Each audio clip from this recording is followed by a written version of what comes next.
Welcome into the Week 13 recap. We're 1 week away from the fantasy regular season being over. It's kind of sad, bittersweet moment.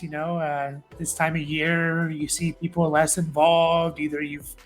Most people have locked up a playoff spot or eliminated. Maybe there's one spot up for grabs. Dan, I wanted to ask you: is fantasy football more skill based or is it more luck based? Is it 50%, 50%, 60% luck, 60% skill? What do you think? Yeah, I remember when I first started playing, I thought, oh, I know football. I know what the hell I'm doing and blah, blah, blah. And yeah, come to find out, there's much more. There's obviously some skill. I think all the skill has to do with the drafting and how you manage your roster week to week. You don't have to spend a lot of time on it and stuff like that, but it's hard. There is some playing cards, rolling dice, pulling the slot machine type luck involved with it because you never know what's going to happen week to week, kind of. And when you got some consistent players, you're doing okay, but I'm not sure everybody's consistent. So No, and it can all melt down in the first quarter of week 13. Like just using it as an example. Having Ramondre and Tank Dell on the same team, and in our league, which we have a pretty deep 12 team, and we're starting like 10, 11 people, so everyone's starting one or two questionable people already, whether you have injuries or not, just because it's so deep. And then you add just one little injury, and it's like, man, it can just change so much, no matter how much you do. So I do think there's skill involved, especially like you said with the drafting and waiver wire guys and just managing the team. But yeah, if you get injuries, it kind of kills you, definitely. But we're gonna jump into it. We're gonna cover all 11 games in this video. There's 6 teams on bye. Obviously, the Thursday game we're not going to talk about. The Monday game is still to come, and we're just gonna jump right into it with maybe the worst game of the year in the Chargers Patriots. I heard someone say that the Chargers never crossed New England's 20, and New England never crossed the Chargers 30. So that literally means there was 50 yards of the field that just were never touched in this game, because it was awful, awful offenses. It was bad weather, but I don't think it's any excuse for this bad of an offensive performance. We'll start with the Chargers. I mean, there's just not much. There's not really much to talk about. I mean, Justin Herbert, Dad, where are we at with him in terms of, do you just bench him when he has a tough matchup? Because he hasn't looked good in tough matchups without all his weapons. yeah, he's definitely. I know he broke his finger and all. On the other hand, and they're just. I never bought the Chargers have Kellen Moore and that's really going to help them. I never bought that BS, I guess. So but it's all Keenan Allen and Austin Eckler, and then they didn't do much yesterday. And it's like I can't understand why you can't get other receivers involved, a little more involved, to make them, more of a threat. Jalen Guyton but yeah, it wasn't happening. I tell you though, I think it's the previous 2 years. The Chargers have played New England the previous 2 years, and New England has spanked their butt pretty good. Yep. And Belichick's defense, they know how to they know how to take care of Herbert. So I mean, they know how to shut his ass down, and they did. They did pretty much. The problem is New England has zero offense themselves. Yeah.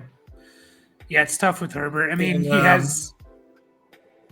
Herbert has more 20-point weeks than he does not 20-point weeks, but just back-to-back weeks under 15 points. This game, 8 points, just tougher matchup. So he gets the Broncos twice in the next 4 weeks, I think. So is that a tough matchup? I don't know. I mean, they've done better for sure. They've held every quarterback they've played under 19 points since week 6. So maybe they are a tough matchup, but there's really not much to talk about. And I mean, is Eckler kind of done as he's for sure done as an RB1. Is he done as even like an RB2 at this point? Like he's not even an RB2. I don't know. Do you think he never gets back to being even a top 24 guy? I don't know. It's kind of strange watching his fall off, I guess. I mean, how quickly it happens. We've seen this with other running backs. This guy has had a lot of usage the past few years with the Chargers, and the amount of touchdowns and carries and receptions and all that other stuff. So, and he's in his upper 20s now. So, maybe it's his time, or he's done. Yeah, it's tough. He had a good week 1, then he got hurt, and he missed, several weeks. And then he came back. He didn't look good for the first 2 weeks after their bye, and then he had a 3-week stretch of looking really good, and then he's had a 3-week stretch of just looking really, really bad. So I don't know if it's injuries catching up to him or whatnot. He's not putting up the Austin Eckler type numbers we expected, especially through the air. So only 2 games this year with 5 or more catches. You look at it last year, it was like every week. It was like 5 or more catches. Looks like there was only about 4 or 5 games where he didn't have 5 catches. So Keenan Allen, 5 for 58. He was hurt all week. The offense sucked. Patriots sucked. Ramondre Stevenson got hurt, and it sounds like he's definitely going to miss this week because they play on Thursday. So Zeke is a start. He got the majority of the carries when Ramondre got out. So you could start Zeke this week if you're desperate. He's going to get 15 touches. So sucks about Ramondre because he was, starting to turn it on a little bit. But we don't have to spend any more time here. We can move on to the Cardinals and the Steelers. A little surprising to see the Cardinals go in there and kind of dominate the Steelers in Pittsburgh. I didn't expect that necessarily for them to just kind of dominate them. James Conner, revenge game, 25 for 105 and 2 touchdowns. He was just running all over them. No catches. Are you encouraged, obviously, by James Conner, or do you think it's going to be dependent on if they're going to be leading or not, that James Conner is going to have a good game because he's not involved in the passing game whatsoever? Yeah. The only thing I would say about him is as long as that guy's healthy, he's going to get the touches. Now, are the numbers going to come with those touches? Yeah, that's the only, question mark. But, that's the big thing. We want our running backs and, we want our wide receivers. We want them to get the targets. We want them to get, the carries and stuff like that. And I would say James Conner, there just doesn't seem to be. Well, there's Michael Carter now, but I mean he's nothing. I mean, but as long as James Conner is healthy, I believe he'll get the touches. So if you got him on your team, you play him. I mean, unless you have somebody better, I always say that, and I don't. You can't analyze everybody's roster, but that's what I think of James Conner. Yeah. I do think it's going to be a little bit matchup dependent in terms of if they're able to run the ball 25 times, if they're not trailing in the game. So they have a bye next week, and then they get San Francisco. So that's the first week of the fantasy playoffs, so it's going to be a little nervous starting James Conner there, but he did dominate the backfield, which is good to see.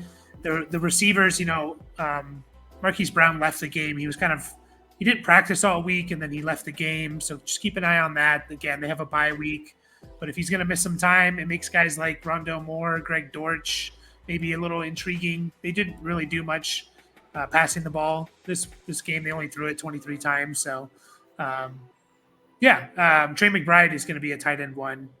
He won a 8 for 89 and 1 touchdown. Kyler loves Trey McBride, so if you scooped him up, you're looking really, really good there. Steelers side of things, just Kenny Pickett's gonna miss time, right? That's all we have is the update. He's gonna miss some time.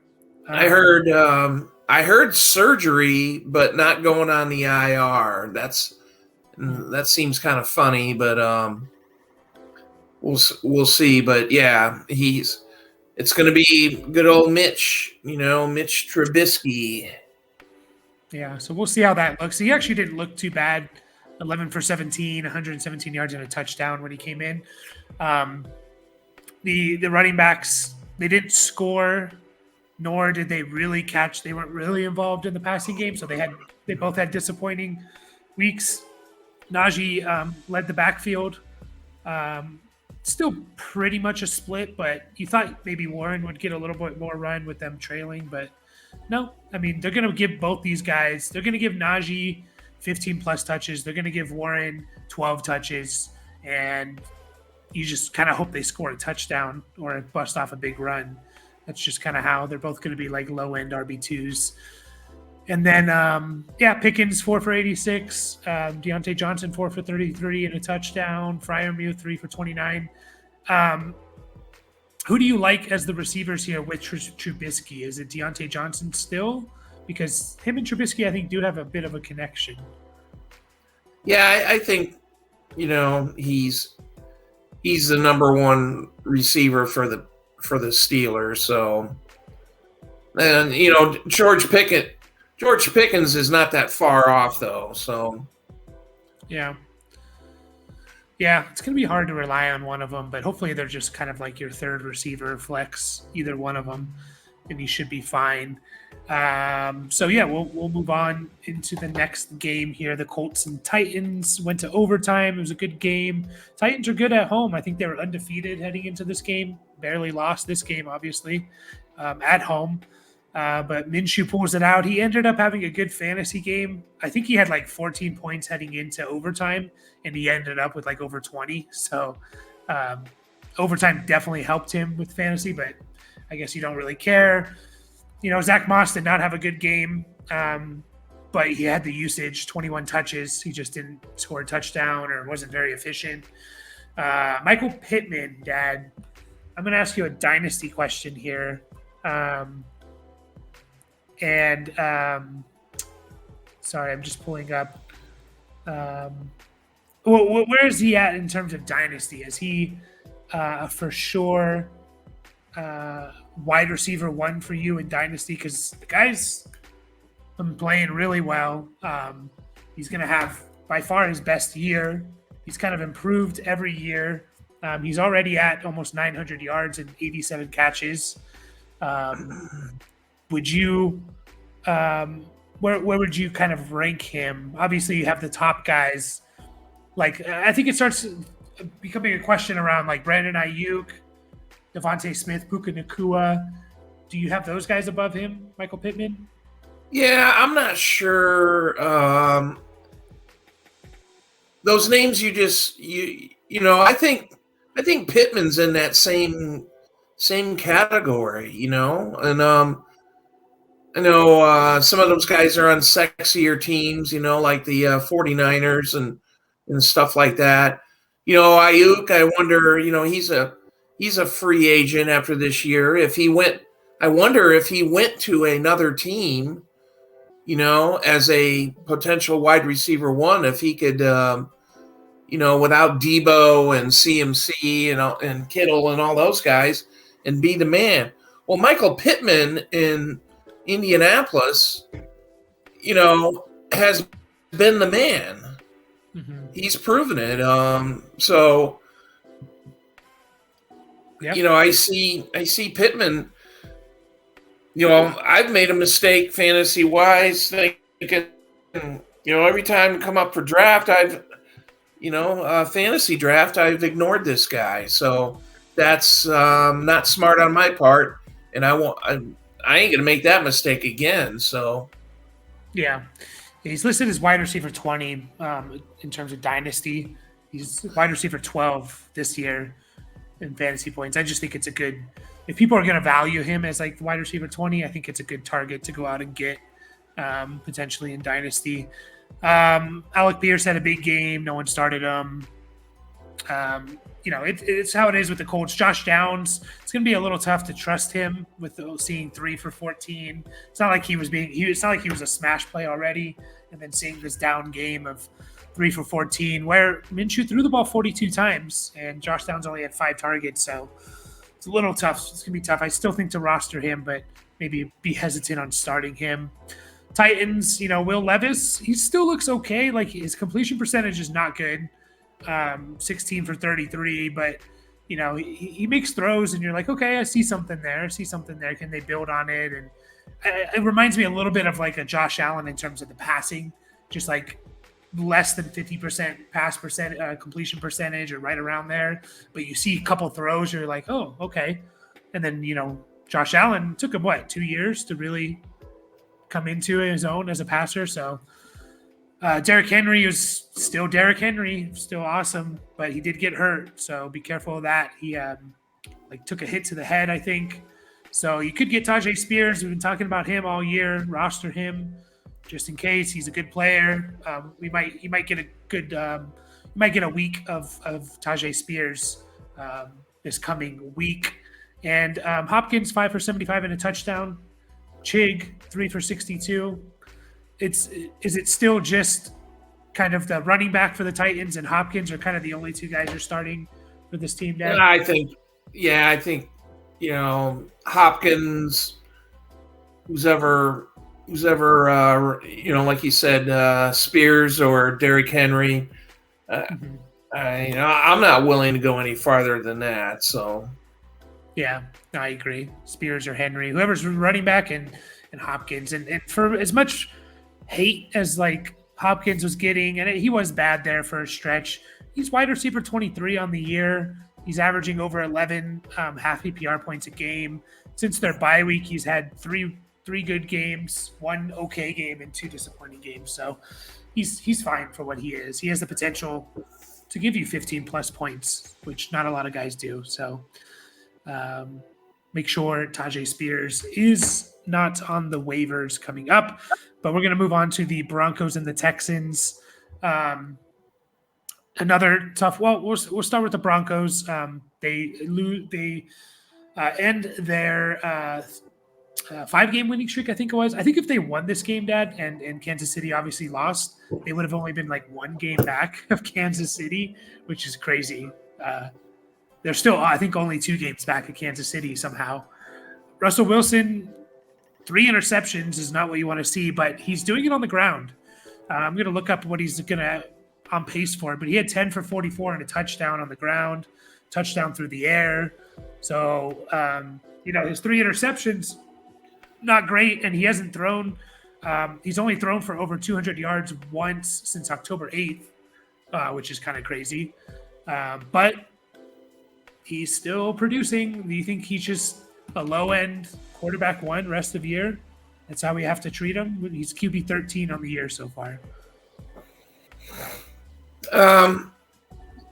Yeah, probably. He had a little bit of a Russell Wilson last year game, how he was looking last year. I know his fantasy numbers were okay, but, 3 interceptions, the rushing yards definitely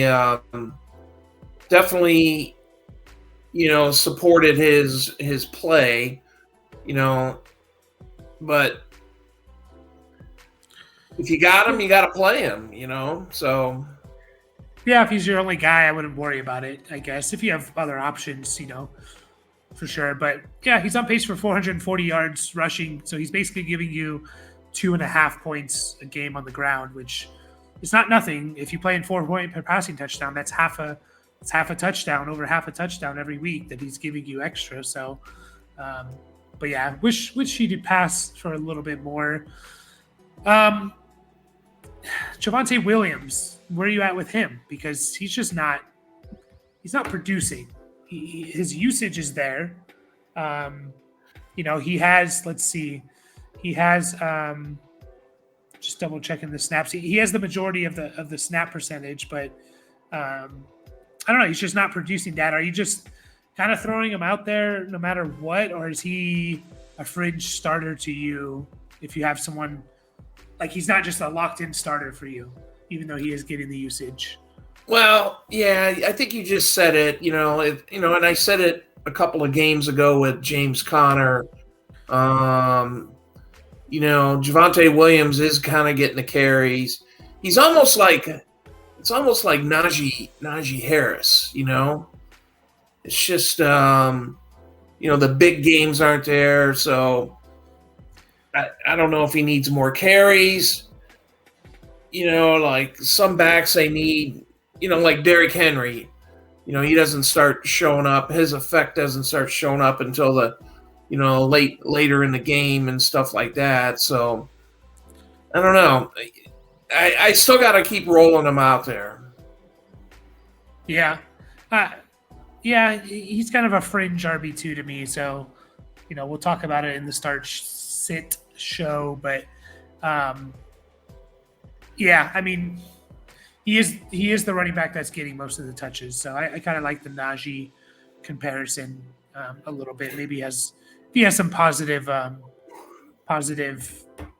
games, matchups and stuff like that. Cortland Sutton keeps catching touchdowns, 2 catches, 1 touchdown. He's just all year long. And at some point you just say, like, this is who he is. He has 9 touchdowns on the year in 12 games. So he's going to be 12 touchdowns this year on pace for, which is it's crazy. 9 touchdowns, 50 catches. That's a 20%, right? 20%, 20% touchdown percentage. So yeah, that's not sustainable. I mean, in terms of like, if you're looking at it next year, you got to keep that in mind. But this year, that's all they do. They throw them in the end zone, in the red zone. So no one else to talk about on the Broncos. Texans, Stroud was fine, 275 and 1. What's interesting about him is that if you actually look at his numbers, I think they're maybe not as good as like everyone would think. He's obviously really good. He's QB5 on the year, but since week 5, he's only had 3 games over 20 points, which you don't need 20 points necessarily, but he's had like 3 blow-up games, and then everything else has been like 16 points, 15 points. So, this week 16.1. What are you doing with this running back? The running backs, we have Dameon Pierce, Devin Singletary. Pierce had 15 carries, 41 yards and a touchdown. Singletary had 8 for 36. Only 1 catch between the two of them. Are they both kind of, you're just benching both of them at this point? Because you're essentially using both of them. Yeah, we've seen what Singletary does when he doesn't have a competition. So he had 2 games over 100 yards, and once Pierce came back, that kind of blew up the good play by Singletary. So, yeah, either you accept what they give you or, you move on to something else. It's kind of a shame. It's Dameon Pierce, 41 yards, 1 touchdown. I don't know. That's not great, but I don't know how you trust either one, really. I mean, it's a little hard. It's back to a split, essentially. It was Singletary 31 snaps, Pierce 26, and then Dario Gumawale had 11, and he's playing like the 3rd down ones. So Pierce had the goal line, but maybe it was just because they were kind of switching drives, essentially. So I don't know. It's going to be hard to trust either one, and they're just not one of them. There's not one of them that's good enough to just be like, okay, well, it's not like Achane where it's like, okay, he's splitting, but he can bust off an 80-yard run. That's just not who these guys are. Nico Collins, top receiver rest of the season with no Tank Dell out for the year. Nico Collins, 9 for 191 yards and a touchdown. He's, what do you say, top 5, top 10 receiver rest of the season? Top 5. Yeah, I don't know. I don't know if he's going to get fed the ball. That's Yeah. for sure. Whether he's going to have 191 yards. He had a long of 59, so that doesn't necessarily happen. But they seem to get kind of regular where one of those receivers, whether it was Tank Dell or Nico Collins, they were getting open for long passes and stuff. So, yeah, I'd say top 10, 15 or something, and just keep on feeding him the ball. Yeah, I mean, he's already wide receiver 10 on the year, which is crazy. And he has 3 games of 150 yards or more. And I think he had 2 50-yard catches yesterday. I think he's going to be a top 5 receiver. When we look at it from week 13 to 17, Nico Collins is going to be in the top 5. I think it's insane. Like, he's going to be a potential league winner if you have him with no Tank Dell. Unfortunate about Dell, didn't do anything either in this game. So, does it hurt his dynasty value at all, Dad? Or is it no? No, I don't think so. Okay, I agree. I wouldn't. Yeah, I wouldn't. I definitely. If Tank Dell's on my dynasty team, I wouldn't be too worried about it. Yeah, should be able to return from a broken bone. Guys return from those a lot. It's not like ligament tears, which are the killers. And just make sure like guys like Noah Brown are rostered just in case he gets back to being the number 2 guy. So, not much else to avoid the running backs as much as possible. So, we'll jump into it with the Lions and the Saints. Nice to see the Lions, win, have a bounce back. Got interesting there for a bit. I know their center got hurt. I don't know if he came back or not. He didn't. Okay, so that's one because definitely an important player on that team, one of their better offensive linemen. So yeah, he got kicked in the calf, and they called it a knee injury. So no, we got to wait and see. I'm sure. Yeah, it does.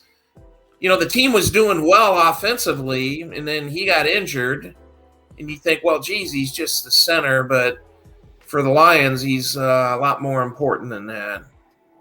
Yeah, for sure. Goff was fine, 213 and 2 touchdowns. The running backs, Montgomery had a good game, 18 carries, 56 yards, not very efficient, but he got a touchdown. Jahmyr Gibbs wasn't involved in the passing game, had 2 targets, was taken out in the goal line. He's going to be efficient, 8 for 60, but are we worried that if he's not getting 4 or 5 catches or busting off, a long touchdown run, that he's just not going to be fantasy relevant? Is that how we're kind of approaching Gibbs at this point? Probably still starting him, but yeah. They seem to support. Obviously, Gibbs is pretty good when Montgomery's not there. So he's pretty good with Montgomery, but fantasy-wise, he's a sure start. But I got to roll with both those guys, for fantasy, starting them and all that for the rest of the year, and just see how it plays out. So, yeah, my only fear is if they don't throw him the ball. If he gets the targets, he's going to be fine. He's going to be up there. Him and Montgomery are going to be good. If he doesn't, though, just a little worried. Like, I don't want to see multiple games where he only gets 2 targets, because that basically means he's not part of the game plan or the offense. He's just kind of – sometimes he'll have big passing games, catching the ball. But I'll bank on what we've seen the last 5 weeks where he had 10, 5, 6, and 8 targets. So I kind of agree with you there. Sam Laporta is awesome. St. Brown's awesome. Only 2 catches for St. Brown. That has to be like a career low, right? 2 catches for Amon-Ra St. Brown. At least on healthy games. Yeah. I know you had a couple games where he just was out there but wasn't healthy. Let's see. He's had 2 catches twice and one catch twice. And maybe that was before he really got going. Yeah, nothing else. You're still starting most of your Lions, the guys we've been talking about all year. Saints, Derek Carr might miss some time. Um, we'll see. I actually think for Olave, Jameis Winston's going to be better for Olave. So he had 5 for 119. That's great to see. Kamara is going to be a start. Taysom Hill is going to be, especially with Jameis Winston out there, Taysom Hill is going to be a must start. 13 carries for Hill. Also 2 catches, and he had 2 pass attempts. He didn't complete them, but that's just what you're going to get from him. I don't know. I don't really feel like there's anything to talk about with the Saints. It's you're starting Olave, you're starting Kamara, and you're starting Taysom Hill. Is there anyone else I'm missing here?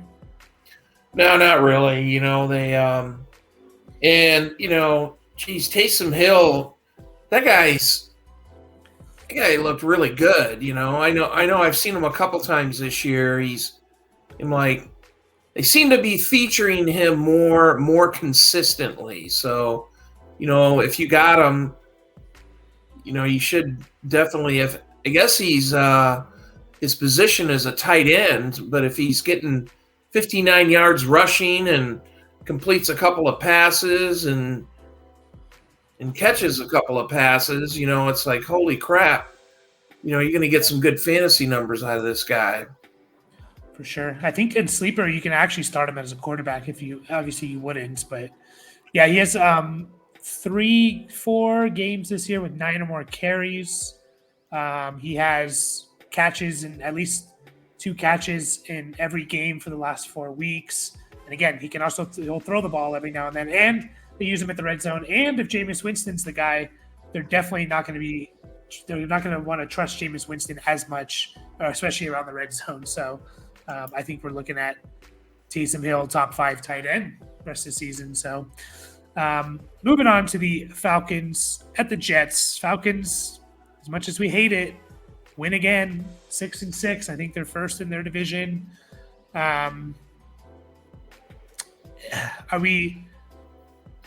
Should we just bench Drake London at this point? If you're making the playoffs and you have Drake London on your team, you can't be starting him in the playoffs, right? Like you're going against the best teams in your fantasy league. You can't get a 1 for 8 on your roster.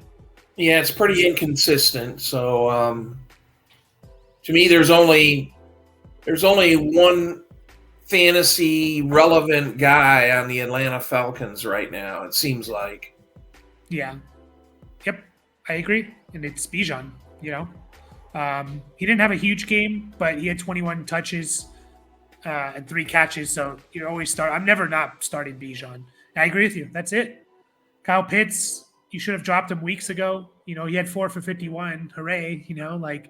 A Falcons tight end did catch a touchdown. It wasn't Pitts. It wasn't Jonnu. It was Mecole Pruitt. 1 catch for 20 yards and a touchdown. So, yeah, I agree with you. I think it's Bijan. If you're in the you're in the playoffs, there's no way you can be starting Drake London and you have this. It's not his fault, but you have the potential to get not even just over a point in half PPR. So it's ugly for sure.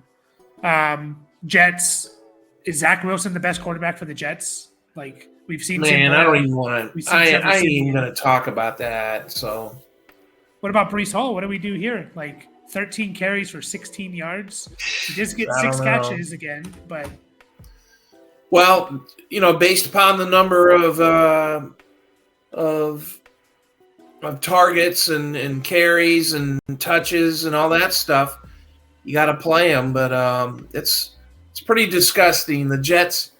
They'd be stupid to put Aaron Rodgers in there behind that offensive line. It just ain't working, Yeah, it's not. And I think he came out and said it's like unlikely they're going to play him. Let me ask you a question here, Dad. Since week 6, so we have 7 games. Since week 6, 7 games, Breece Hall, how many rushing yards do you think he has? And I'll give you a hint. He has 83 carries over those 7 games, so pretty good usage. How many rushing yards? 400. 198 rushing yards. What? In 7 games. What? Yes. Jesus. That's disgusting. 198. But he does have 36 catches and 290 yards through the air. So it's kind of saving you because he's had 5, 6, 4, 3, 5, 7, 6. That's his catches over that stretch. But yeah, I don't know if it's him. It's probably a little bit of him, but I think the teams just know if you shut down Breece Hall, this team can't score. So, well, it's because their passing game is so, their quarterback play is so terrible. Teams can load up on stopping the run. Yeah. I mean, it's friggin' disgusting. It is. It is. And somehow Garrett Wilson, he didn't have a good week, only 6.5 points in half PPR, but he's actually been somehow pretty consistent all year long. He wasn't going to be, you drafted him thinking this guy could be wide receiver number 1 or top 5. That was out of the question when Rodgers got hurt, but he was still giving you top 24 receiver production. But I think just Zach Wilson is the best quarterback on this team. It just kind of shows you it's not all him. It's not all Zach Wilson. He's not good, but it's not all him. So we're getting it was to the point of it's only Garrett Wilson or Breece Hall that you're starting. Now we're kind of questioning, unless Zach Wilson's back for Garrett Wilson, we're kind of questioning both those guys now. They play Houston next week, and Houston has a good run defense. So I don't know. It's tough out here. It's tough. We'll move on from that. We don't need to spend too much time talking about the Jets. Into the Dolphins and the Commanders. This was kind of a blowout here, like we expected. Maybe we expected a little bit more from the Commanders, but we'll start with the Dolphins. I'll ask you again, Dad, is Tyreek Hill going to get to 2,000 yards receiving? He's at 1,481. And they've had their bye already, so I think he has 5 more games. Is that right? They played 12 games, so 5 more games. So about 100 yards a game. Do you think he gets there? Sorry about that. Yeah, I mean, 100 yards a game it's kind of doable. All they got to do is feed the ball to him. Yeah. And but yeah, I hope should he be gets doable. Yeah, I mean, he's only not had 100 yards 4 times this year. So 8 of their 12 games, he's got over 100. And 1, 2, 3, 4, 5 of those 8, he's gone over 150. So I think they do it. I think they want to get him there. I hope he does it in 16 games though, because then if he does it in 17, everyone's going to say, well, extra game, blah, blah, blah. If Megatron had that extra game that year, he would have gone over. So I hope he does it in 16 so people don't talk about that. Achane, if you started him, congratulations, 17 for 73 and 2 touchdowns. I wouldn't worry too much about Mostert. Mostert's has 16 touchdowns this year, by the way. I think he's was tied with Christian McCaffrey. Not so much anymore. One thing I will note about Achane is that a lot of his carries came in kind of like garbage time, which is a little weird because I thought they were going to, I don't know. I thought they didn't want to risk him. So they were up 31-7 at halftime. And from that point on, Achane played 23 snaps to Mostert's 4. So I think they were just kind of, all right, this game's out of hand. I still think it's Mostert's job, I guess is what I'm getting at, but definitely Achane's a guy to start. What about Waddle? What are we doing with Jalen Waddle? I feel like I ask every week, but another kind of dud game. It's not killing you, 5 for 52, but it just, only 2 games over 100 yards this year, only 3 touchdowns. He's still going to end up with good numbers, but go ahead. Yeah, I mean, there's still potential there for pretty decent games. So, starting wide receiver on the Dolphins, a very good, offensive team. I still got to play the guy. Yeah. Yeah, and I mean, he's still again, over a 17-game, his pace over a 17-game season. I think he missed a game, but he's still on pace for over 85 catches, for over 1,115 yards. And it's the touchdowns is a big one. He's only on pace for about 4 or 5 touchdowns. So, if you're not getting 8+ touchdowns, you need to be catching to be a difference maker. You need to be catching 100+ balls. So, I agree with you. It's starting receiver on the Dolphins. How do you bench him? And no one else there. And the Commanders. This is just who they are. Their offensive line sucks. Their defense is god awful. Sam Howell, I don't know how he only threw the ball 23 times. Did they just not have the ball really? I don't know how they were down 31-7.5 and they ran the ball 28 times. I don't know. I didn't watch too much of this game. Brian Robinson did get hurt, so monitor that. I think it's a hamstring, but they do have a bye. So just kind of monitor that. Antonio Gibson is someone to roster if he should be rostered either way because he's been actually not so bad recently, especially in PPR leagues. But also Chris Rodriguez Jr. will probably take over more of the between the tackles type of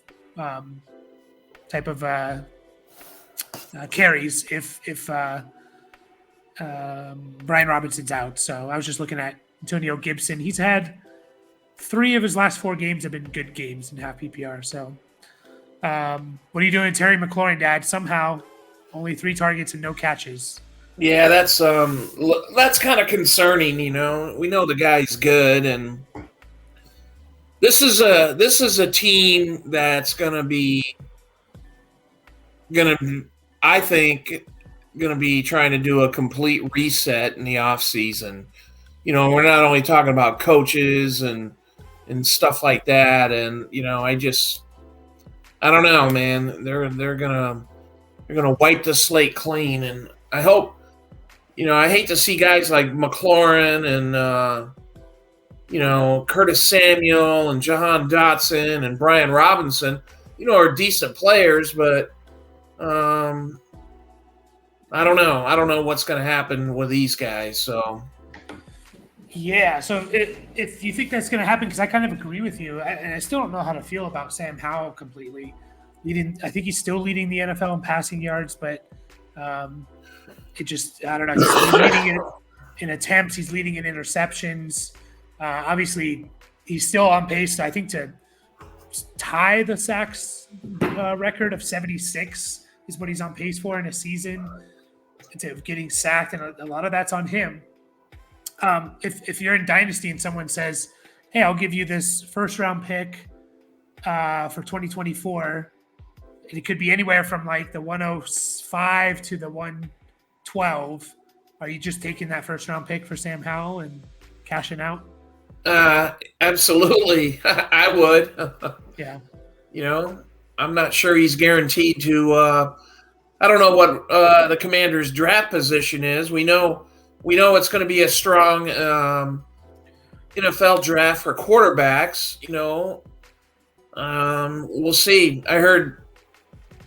Anyway, I'll save all that for later. But we'll just have to. Yeah. They're pick 4 right now. One behind Arizona for top 3. And they would have the tiebreaker over Arizona. So they're one game. Of course, you have Chicago, New England. Yeah, it's going to be interesting. Like, if they get especially into that top 3, there's definitely going to be a quarterback 1, first and second pick. So is there going to be 3 that are worth a top 5 pick? Possibly. It's a good call. I didn't even think about they could have a high draft pick, so I was a little surprised to see that they are fourth overall. So very interesting indeed. But yeah, with guys like McLaurin, he's had 5 straight weeks of under double-digit half PPR points. It's tough. Again, these are guys that if you're somehow making the playoffs with these guys, I don't really want to start them if I can. We got a few more games here. We got the Panthers Bucs coming up next. The Panthers lose again. It was a close game. fired their coach. The owner was reported of wanting to call plays and stuff like that. I don't know. Like, did you hear about that?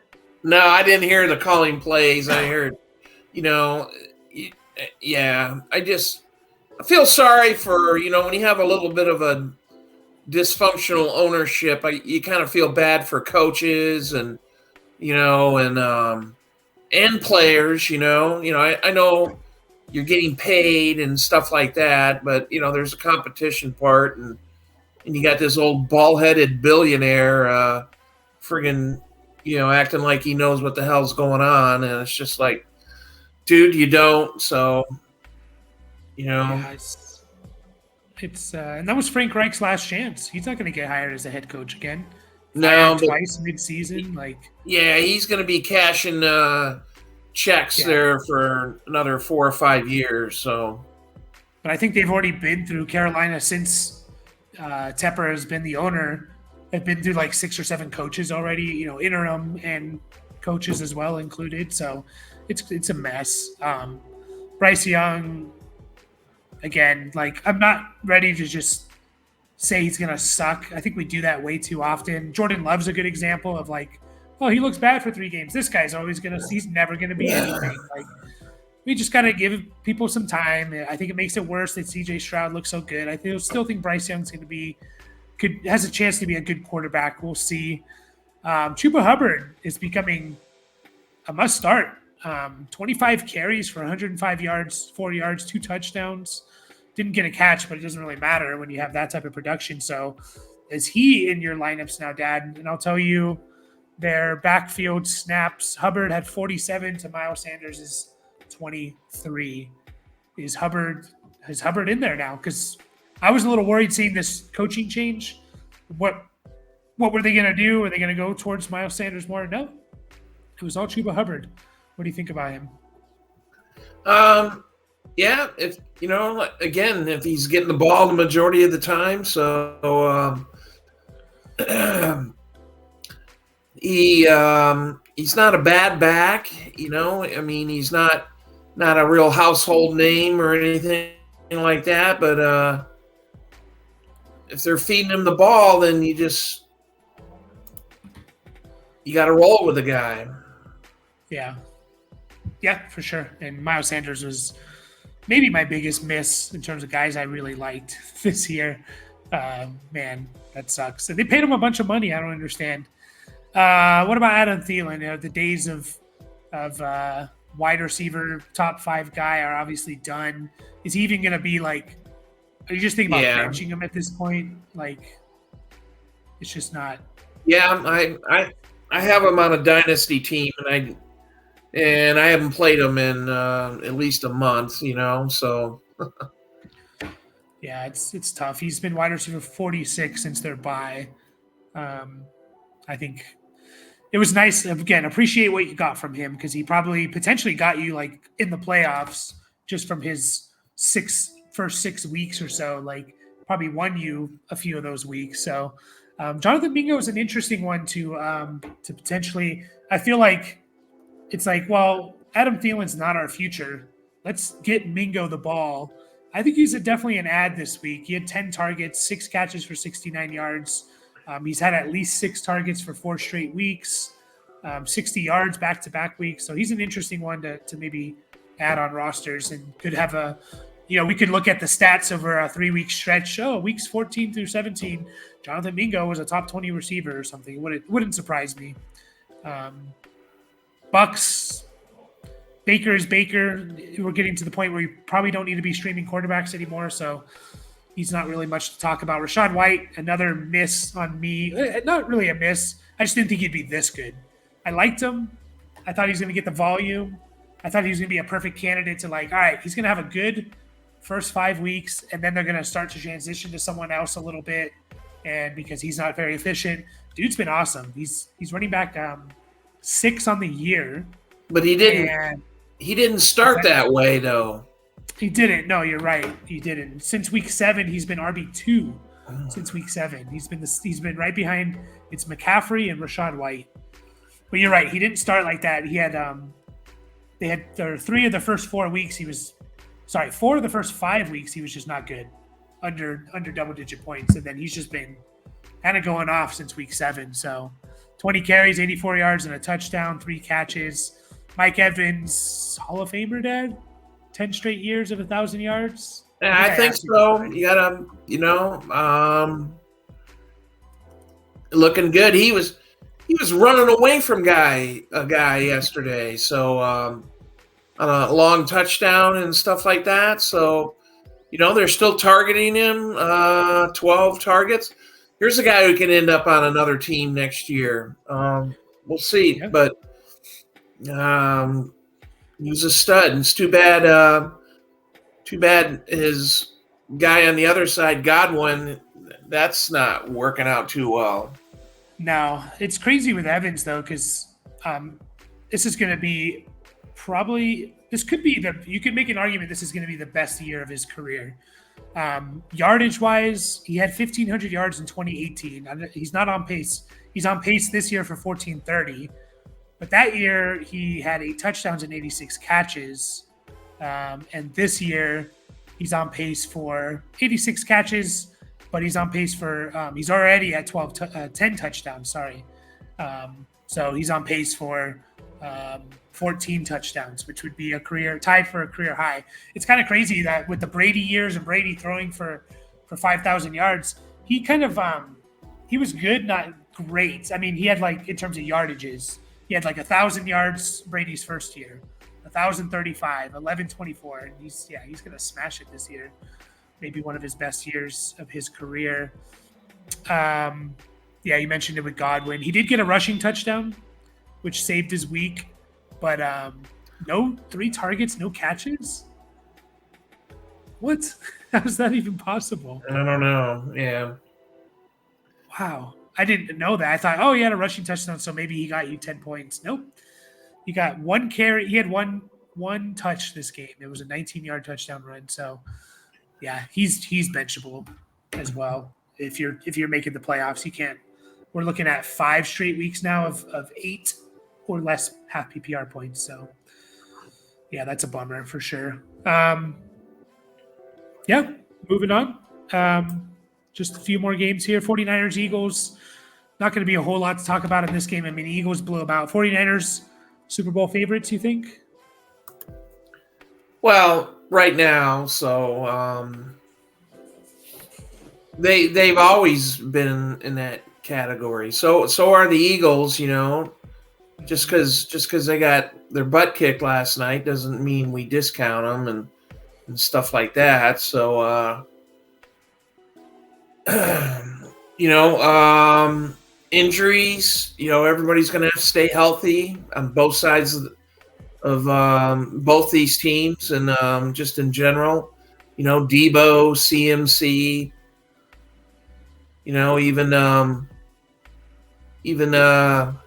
who am I missing out? Oh, Ayuk, Kittle, those guys. Yeah. So Philadelphia, is Jalen Hurts, is he okay, or is he still?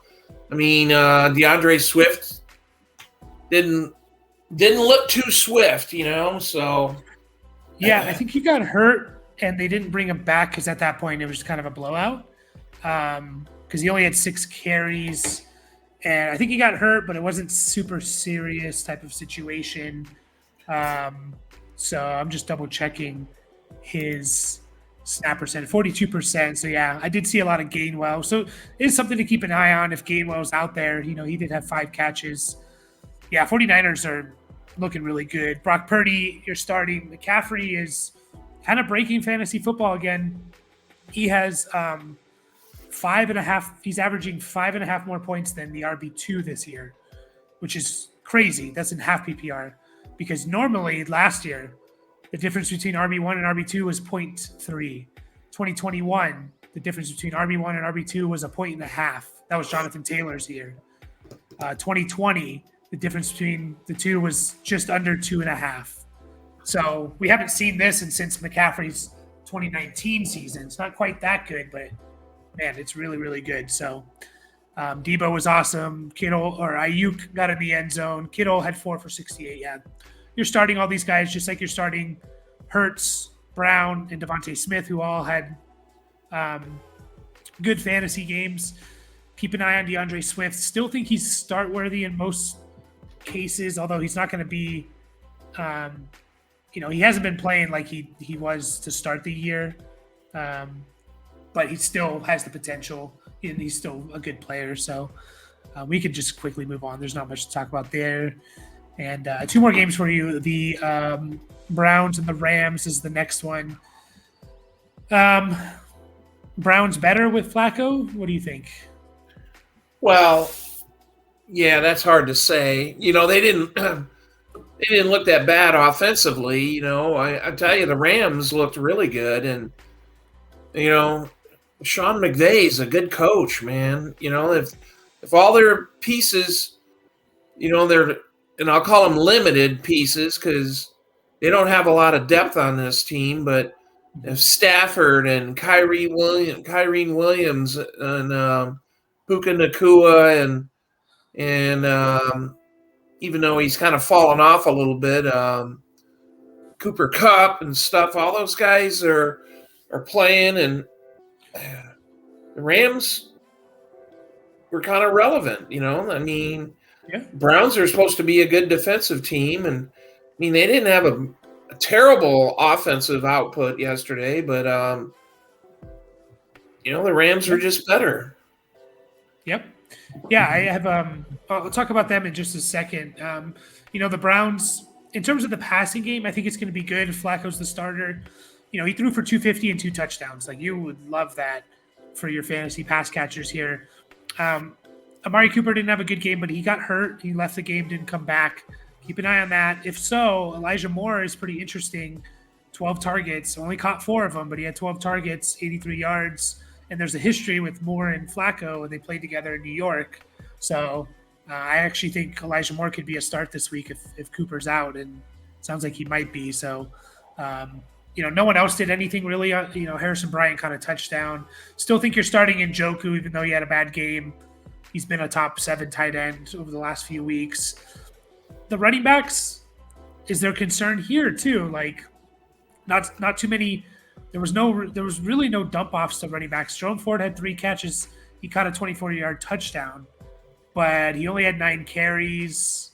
Are you a little worried? Kareem Hunt had more carries than him. Pierre Strong saw some snaps. So, are you a little concerned about Jerome Ford? He's been good this year, but he dropped to 50% of the snap share, which is a low for him since week 8. Well, some of that could be related to Flacco, or, I don't know how much preparation time the guy had or how much does he need, but so I wouldn't be making a knee-jerk. Jerome Ford, I think, is the better running back. I know Kareem Hunt got more carries and stuff like that, but I'd still be rolling with him, Mm-hmm. Yep. Yeah, I agree. And he's been really good. I'm just looking at it now. He's been really good since the bye. He has 8 games since the bye, and only one of those has been disappointing. So he's not going to win you weeks, but if he can just give you 12 points in half PPR, you're happy. Yeah, with the Rams, I think this is really important in terms of the future of Stafford and McVay and this team in general. I think this year was very much, can we play meaningful games in December? Can we be in the playoff hunt up until the end? Can we maybe even sneak in the playoffs? And if they do, I think you're going to see McVay and Stafford go for it at least one more time, because they kind of hit on a lot of, even though they didn't have a lot of early draft picks, they hit on a lot of rookies. Their defense has just been kind of feisty. They're 6-6 this year. Obviously, Puka Nakua stepping up, Kyron Williams. Like, you can see this kind of team coming together and them being pretty good next year if they decide to come back. So Stafford's in that streaming quarterback territory. He has 7 touchdown passes over the last 2 weeks. Kyron Williams is going to get all the carries, 21 carries, 88 yards, a few catches in there. Puka was awesome. Cooper Kupp caught a touchdown, so hopefully he's starting to get more healthy. So, yeah, I'm excited to see. It was good to see this game because I think we're all getting to the point of especially with Puka and Cup, are we going to have to start benching these guys? And maybe Cup you did, but now you can get back to, okay, can I start this guy again? Because, he's still got the most targets on the team. And, yeah. Any notes on the Rams for you, Dad, or anything you want to say? No, I'm impressed by what the Rams did, and you look at one thing. Stafford didn't get sacked yesterday, so from a good defense, so you keep that guy. Most quarterbacks, you keep them upright, and they're gonna produce something. Yeah. I do think they were missing a few guys on that defense, but several guys actually. I think Myles Garrett. Oh no, he did play, huh? Yeah, but I agree. So we'll get to the last game. The Chiefs at the Packers. Kind of a shocker. Packers took care of the Chiefs. Kind of had them all game, really. It wasn't. I mean, it got close, kind of, but Mahomes just kind of another mediocre game from Mahomes. Like, there's no way you're not starting Patrick Mahomes, but you drafted him. Some people drafted him in the first round. He was definitely the first quarterback potentially off the board in a lot of drafts, and he's QB8 on the year. Just QB8, and since the first 3 weeks were awesome. Since week 4, he only has 2 games over 20 points. So he's fine. You're not benching him, but he's not winning you weeks, and you're struggling if you have, because you took Mahomes so high. But Pacheco looks great, 18 for 110 and a touchdown. Kelsey's Kelsey. Rashee Rice at 8 for 64. Is there anyone? So we have Mahomes, Pacheco, Kelsey for sure. Do you think Rashee Rice is in that starting for most weeks in 3 wide receiver leagues? Yeah, I think so. I think he's proven that, and Mahomes has thrown to him. He targeted him 9 times, 8 catches yesterday, so 9 targets. You want to play a guy like that. Yep. They gotta figure something out offensively. You gotta get something going. I don't know. It's definitely not clicking. Jordan Love has looked really good. He mentioned him earlier. We kind of wrote him off after he had a hot start. A lot of it was based on his touchdowns, and then he had a 4 or 5 week stretch there where he just wasn't looking very good. Since week 10, though, he's looked really, really good. And do you think he's kind of turning a corner? The ebbs and flows of your first year starting, and he's just going to be like a solid low end QB1 to top 15 quarterback for the next several years in fantasy? Yeah, it seems that way. It seems like he has turned a corner. It's a game of adjustments. So, especially a skill position guy, and he's obviously started off well, and everybody kind of figured him out, and then he's adjusted from there, and one of his main guys might have gotten hurt. Well, I don't know, the Christian Watson. We seen him grab at his hamstring type thing, so we'll have to see how that affects the Packers offense. No, for sure. But yeah, he's on pace for a good season. He's on pace for just over 4,000 yards passing, 31 passing touchdowns, 14 interceptions. You want to see that maybe come down a little bit, but those are good numbers. And and then if we're thinking fantasy, he's even giving you another. He's even giving you another 2 points on the ground in terms of.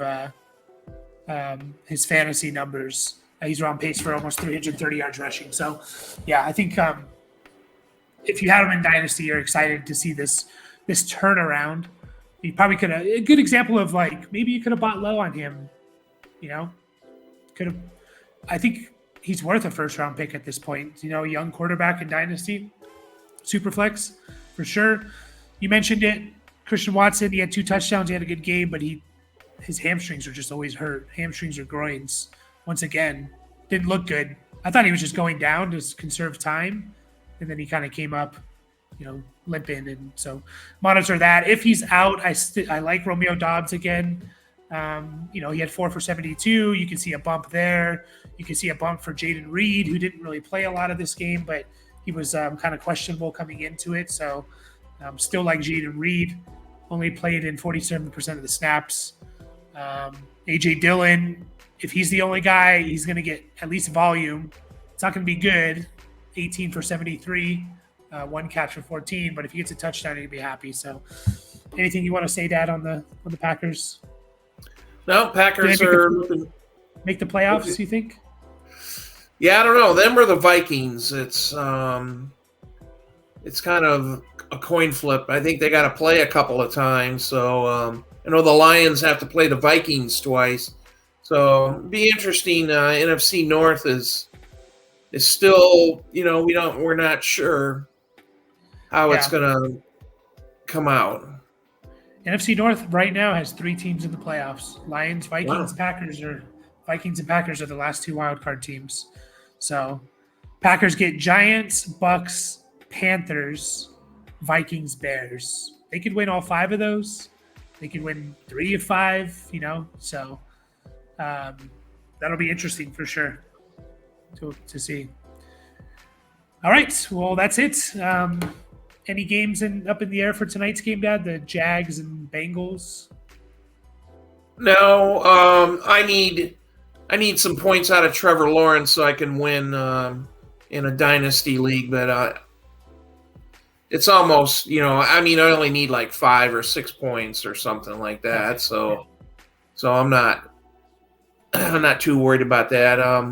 The other 2 leagues I play in, I'm 1-1, but I score high, but seems like the person I play, they score higher. So yep, you did lock up, I think, playoff spots in both those. So next week is kind of a bye week for you.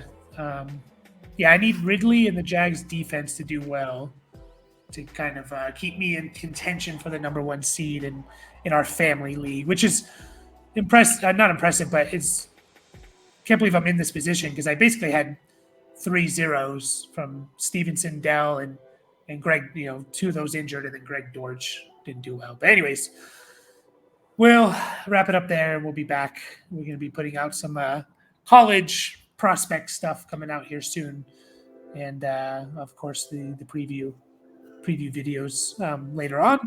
And good luck in your matchups. We'll catch you guys next time.